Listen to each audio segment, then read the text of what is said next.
Aujourd'hui, nous allons parler d'intelligence et de succès.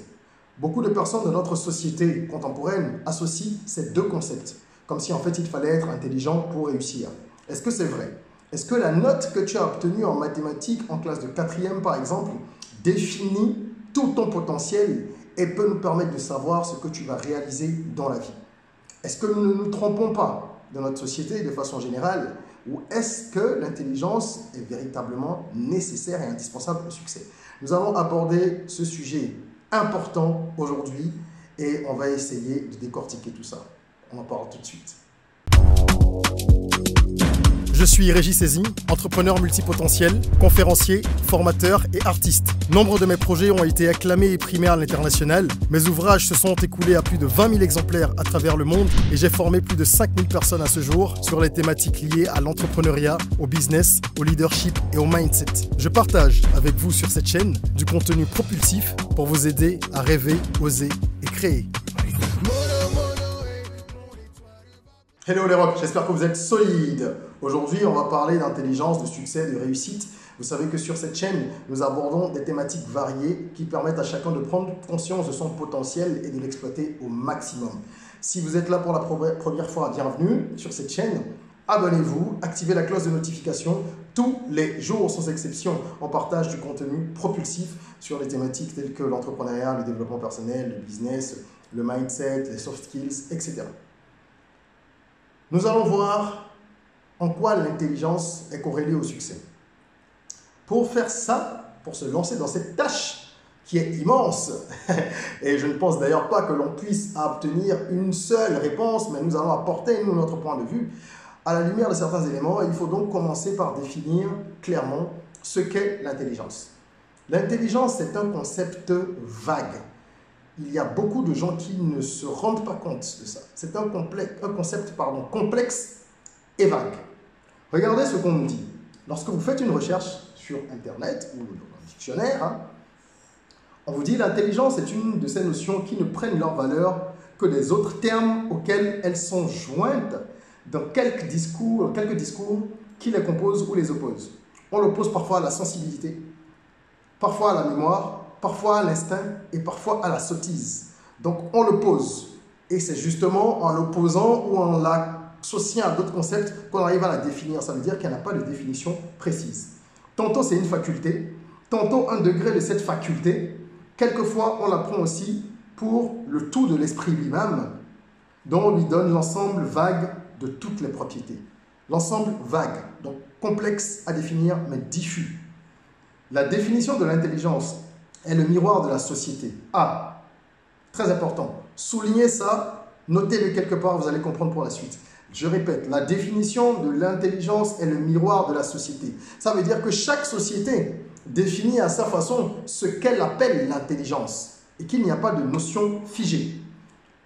Ensuite, le petit Robert, de son côté, petit Robert qui est une référence pour la langue française, en donne une définition plus générale. L'intelligence y est définie comme la faculté de connaître et de comprendre, la capacité d'un esprit qui s'adapte et comprend facilement, ou encore l'ensemble des fonctions mentales ayant pour objet la connaissance conceptuelle et rationnelle. Ce qu'on peut retenir de tout ça, de tous ces mots que je viens de lire, c'est que l'intelligence est le miroir de la société. Moi, ça me convient tout à fait. Et que c'est une notion complexe, variable, qu'on apprécie en opposition à d'autres ou en corrélation à d'autres. Donc, il n'y a pas de standardisation. Voilà ce qui explique pourquoi est-ce que le QI, quotient intellectuel, qui pendant longtemps a prévalu comme la mesure de l'intelligence, est de plus en plus discuté. Parce que le QI, c'est un résultat d'un test. C'est un test psychométrique qu'on fait pour essayer de déterminer, dit-on, de façon quantitative et standardiser l'intelligence humaine. Comment peut-on quantifier ou évaluer de façon quantitative et standardisée un concept qui lui-même est vague, est flou, est transversal? Ce n'est pas possible. Donc, je ne suis pas en train de dire que le quotient intellectuel n'a pas son importance. Ça permet d'identifier un certain nombre de facultés. Mais on ne peut pas se baser là-dessus pour dire que Jean-Marie est plus intelligent que Kwame ou que Bio est moins intelligent que Roberto. Ce n'est pas possible. Ce n'est pas possible. Il y a tellement de formes d'intelligence qui existent qu'on ne peut pas se permettre de dire ça. Et là, je vous invite à faire vos recherches là-dessus. Il y a plusieurs formes d'intelligence. Il y a par exemple l'intelligence logico-mathématique. Les personnes qui sont douées de cette intelligence-là, ils sont plus aptes à accomplir un certain nombre de tâches et aller vers certaines professions. Il y a l'intelligence linguistico-verbale, l'intelligence interpersonnelle, l'intelligence intrapersonnelle, l'intelligence spatiale, où vous allez retrouver des personnes qui ont de grandes capacités à gérer leur corps, par exemple. Oui, avec l'espace. Donc les sportifs, par exemple, vous allez les retrouver là, entre autres. Il y a cette forme d'intelligence, certains parlent de plus. Ce qu'il faut savoir, en tout cas, c'est qu'il y a une variété d'intelligence. Et que chaque personne est un amalgame de plusieurs intelligences à degrés divers. Donc, moi, je peux avoir 15% d'intelligence spatiale, auxquels vont s'ajouter 45% d'intelligence linguistico-verbale, puis 5% d'intelligence interpersonnelle, etc. Et c'est donc un genre de milkshake. Il y a un peu d'intelligence, enfin un peu de plusieurs intelligences dans chacun. Et le but, c'est de chercher à savoir quelles sont les intelligences que vous possédez pour définir quelles sont vos réelles capacités. Et ce que vous pouvez faire. Nous avons une formation sur notre plateforme de e-learning qui permet de réussir sa vie en découvrant sa passion. Et justement, dans cette formation, on parle d'abord des formes d'intelligence. Parce que théoriquement, si vous maîtrisez votre façon de réfléchir et que vous connaissez, vous arrivez à prototyper, à profiler votre intelligence ou vos intelligences, vous pourrez comprendre un peu mieux vos passions et vous saurez où est-ce qu'il faut aller, où est-ce qu'il ne faut pas aller. Donc cette formation qui est donnée par Alex Balogun, qui est un coach en développement personnel, qui est très connu en Afrique, quelqu'un de très compétent dans son domaine. Cette formation est une formation qui est composée de modules vidéo que vous pouvez suivre depuis votre téléphone portable ou votre ordinateur, hein, chez vous, tranquillement, ou que vous voulez en tout cas. Ou que vous soyez, vous pouvez la suivre. Et cette formation-là va vous permettre de déceler les différentes intelligences que vous avez, de savoir comment les identifier et va vous proposer également des options, des directions dans la vie. Quel que soit votre âge. Parce que vous avez peut-être 30, 40 ans, vous vous dites « ouais, je fais déjà tel travail, je suis dans tel domaine, je vais m'adapter ». Non, on peut toujours faire des switches comme ça. On peut changer de voie à tout moment si on a identifié là où on est performant. Bien sûr, on ne fait pas ça du jour au lendemain, parfois ça se prépare. Bien sûr, il faut prendre des précautions, prendre ses dispositions pour quitter un travail, changer de secteur, etc. Mais c'est des choses que vous pouvez faire à tout âge et que vous gagneriez à faire parce que vous serez beaucoup plus épanoui et beaucoup plus performant si vous utilisez les aptitudes qu'on vous a déjà paramétrées sur le disque dur lorsque vous veniez ici. Bah. Donc voilà, on ne peut pas définir l'intelligence de façon précise. Et l'erreur de l'école conventionnelle, donc notre école moderne, c'est justement d'associer l'intelligence au système des notes, qui est un système de hiérarchisation basé sur le copier-coller. Les systèmes éducatifs en Afrique et dans de nombreux autres pays, sur de nombreux autres continents aussi, hein, mais je parle de l'Afrique, c'est ce qui nous intéresse. Ces systèmes-là sont basés sur la notation, la hiérarchie. Qui est le premier, qui est le deuxième? Qui a eu 19? Celui qui a eu 19 dans telle matière est plus intelligent. Celui qui a telle moyenne générale est plus intelligent que les autres. C'est faux, c'est archi faux et c'est triste parce que nous fabriquons des automates, des personnes qui ne peuvent pas réfléchir par elles-mêmes. Tous ceux qui ont une capacité mémorielle au-dessus de la moyenne ont des notes supérieures généralement à l'école aux autres et sont catalogués plus intelligents, ce qui est faux. Alors c'est dangereux pour tout le monde. Celui à qui on dit tu es intelligent parce qu'il arrive à bûcher, comme on dit, donc à mémoriser des préceptes qu'il remet sur le papier, on est en train de lui mentir parce qu'il ne va pas prendre la peine de développer d'autres facultés et ça va le rattraper plus tard. Or que oui, on en connaît tous, hein, des gens qui avaient de bonnes notes à l'école pour réciter des théorèmes, des dates en histoire géo, des cours de biologie et qui plus tard ne sont pas forcément les mieux lotis professionnellement. On en connaît tous. Je ne dis pas que tous ceux qui travaillaient bien à l'école sont dans des situations, on va dire, moins florissantes que ce qu'on aurait espéré. Non, j'étais moi-même un très bon élève et je pense que je m'en sors bien, sans fausse modestie, mais je ne suis pas en train de fusiller qui que ce soit. Je suis en train de faire un état des lieux de notre système éducatif à ce stade-là. Donc, on encourage ces personnes-là qui ont ces capacités mémorielles à ne pas développer d'autres choses. Si les parents ne le font pas pour elles, ben elles vont être un peu dans la panade. Plus tard, ça va être compliqué. Et de l'autre côté, on complexe de nombreuses personnes en leur disant « Tu n'es pas intelligent, tu n'es pas assez intelligent parce que tu n'as pas eu 18, tu n'as pas eu 16, tu n'as que 12, tu es moyen, tu es moyen. » C'est tellement faux. L'école ne tient pas compte de plusieurs facteurs qui sont essentiels. Elle ne tient pas compte déjà de l'intelligence qui est cette capacité, on a dit, à comprendre, à s'approprier des concepts. Et les concepts, ça peut être dans l'art. Vous pouvez être un très bon artiste. Vous pouvez être un grand sculpteur. À quel moment l'école vous permet de savoir que vous avez des dons? Par exemple, pour faire des statues. Dites-moi. À quel moment? Même pour le sport. Si vous n'êtes pas dans des environnements bien structurés, vous ferez le sport basique et on ne décèlera pas chez vous ces conditions exceptionnelles que vous avez, qui devraient être prises en charge dès le bas âge pour être exploitées au maximum et vous donner vraiment toutes les chances d'être un grand athlète, par exemple. L'école ne prend pas en compte tout cela. L'école fabrique des robots.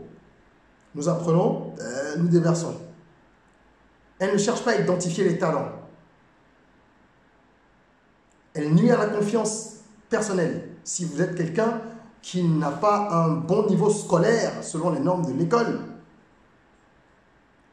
vous allez vous entendre dire 1000 fois que vous êtes un cancre, que vous êtes bon à rien, que ceci, cela. C'est dommage. Donc les parents ont également un rôle important dans cette affaire. C'est qu'il faut pouvoir ramener l'équilibre. L'école fait ce qu'elle a à faire.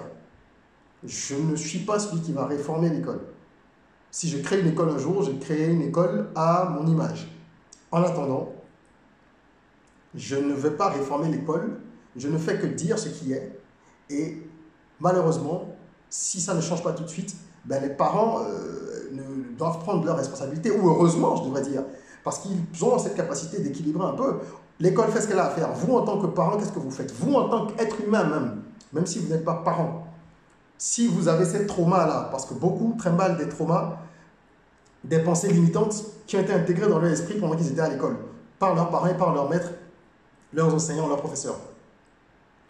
Et ils ont gardé toutes ces pensées-là qui les amènent à penser qu'ils ne sont pas bons pour telle chose, qu'ils ne peuvent jamais faire ci, qu'ils ne peuvent pas faire ça, nanana. Donc vous devez vous prendre en main, vous-même. Aidez vos enfants à le faire si vous êtes parents, ou sinon vous-même faites-le pour vous, parce qu'il y a beaucoup d'adultes, jusqu'à la mort, qui trimballent ça d'ailleurs. Pour vous, déprogrammer et comprendre que l'école encourage l'individualité. Pas le travail de groupe, par exemple, pas le travail créatif, pas les talents qui sont extrascolaires.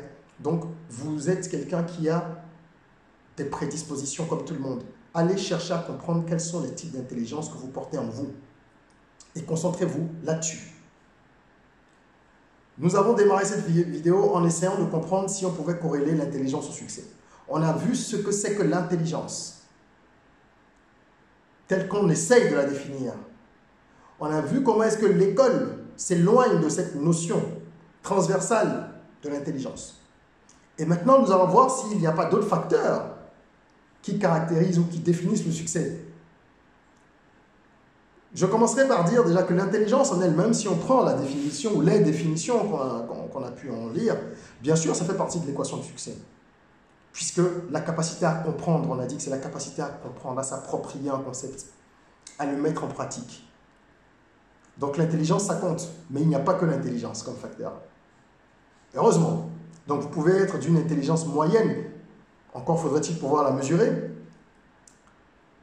Vous n'êtes peut-être pas le plus vif d'esprit, vous n'êtes pas celui qui comprend rapidement, celui qui a des idées de solutions et tout ça, rapide, mais vous avez probablement d'autres qualités. Vous êtes peut-être très motivé. Donc, ça va jouer pour le succès. La motivation, ça joue. La confiance en soi, voilà un autre facteur qui joue dans l'équation du succès. Trouver sa voie, c'est cardinal. Vous réussirez plus facilement si vous vous aventurez sur une voie pour laquelle vous avez des prédispositions, des talents, une intelligence ou des intelligences déjà conditionnées. Évidemment. Si vous prenez une voie qui nécessite des compétences que vous n'avez pas ou que vous pouvez développer plus difficilement que d'autres, vous allez ramer, vous allez galérer. Alors qu'il vous aurait fallu simplement choisir une autre voie, je dis simplement, mais c'est complexe, choisir une autre voie pour vous porter beaucoup mieux. Donc tout part de l'identification déjà de ces talents. Et lorsque vous avez trouvé ça, vous rajoutez tout ce qui est du ressort de la volonté, de l'ambition, du travail, des sacrifices, de la flexibilité, dans la rigueur en même temps, et de l'équilibre de différentes qualités. Donc le succès, c'est une équation à inconnus multiples, mais des inconnus qu'heureusement aujourd'hui nous arrivons à identifier grâce à toute la littérature qui existe dans le développement personnel, toute la littérature qui existe dans la culture psychique, les études qui ont été menées dans les neurosciences. Tout ça, ça nous permet aujourd'hui de pouvoir commencer à définir des formules, entre guillemets, des recettes. D'accord? Donc voilà ce que je voulais partager avec vous. Et je pense qu'on peut conclure facilement en disant que on n'a pas besoin d'être intelligent au sens de l'école pour réussir. L'intelligence en elle-même seule ne suffit pas. Elle est utile. Même l'intelligence au sens de la société, puisqu'on a vu que l'intelligence est souvent le miroir de la société. Au sens de la société, l'intelligence telle qu'elle est vue ne suffit pas. Elle est utile, elle compte, elle sert, mais elle ne suffit pas. Vous devez y adjoindre la cohérence entre votre activité et vos aptitudes, et tout ce que j'ai cité un peu plus tôt, donc la résilience, la réactivité, le réalisme, les qualités de leadership, les soft skills, telles que l'écoute, l'empathie et tout le reste. Voilà, donc je vous invite encore une fois à aller suivre cette formation sur la plateforme academyrock.com, notre plateforme de e-learning. Trouver sa voie pour réussir sa vie, c'est le nom de la formation avec Alex Balbou. Je laisse un lien dans la description. Et si vous avez besoin de coaching d'une heure ou de plusieurs heures, rendez-vous sur mon site. Il y a un lien en description aussi. Bookez une heure de consulting et on pourrait parler de ça. Que ce soit les projets dans les affaires, dans le business, dans l'entrepreneuriat, puisque je suis entrepreneur multidimensionnel depuis plus d'une dizaine d'années, pour ceux qui me suivent. Si c'est dans ce domaine, vous pouvez me consulter. Si c'est également dans le domaine du développement personnel, de l'organisation, de la perfectionnement de soi, vous pouvez également booker une heure de consulting. Mais allez suivre cette formation, c'est indispensable. Ça va vous faire beaucoup de bien pour vous, pour votre entourage. J'espère que cette vidéo aura été utile pour vous. N'hésitez pas à la partager, partagez-la au maximum pour qu'on tue les stéréotypes et qu'on permette à chacun de prendre conscience de son potentiel pour l'exploiter au maximum. Et en attendant qu'on se retrouve pour une nouvelle vidéo, abonnez-vous. N'oubliez pas, prenez soin de vous, de votre corps, mais aussi surtout de votre mental, de votre esprit. Et rêvons, osons, créons, soyons rock.